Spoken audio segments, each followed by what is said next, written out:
go to the Google Chrome. Enter Canon MF4730 printer driver in the search box and click on the search icon.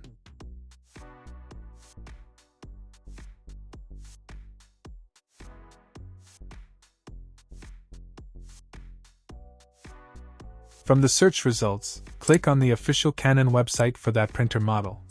Select your operating system as Windows and choose the correct version, e.g., Windows 10 64-bit, from the drop-down menu and click on the Download button next to the driver you want to download.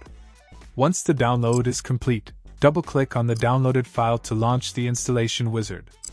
Follow the instructions on the screen to complete the installation process. The installation wizard will guide you through the process. You may need to agree to a license, select installation options, and specify the printer connection type, USB cable. Follow the on-screen instructions. If the installation asks you to connect the printer, do so using the appropriate USB cable connection. Make sure the printer is turned on. Connect your Canon i-SENSYS MF4730 printer to your computer using a USB cable.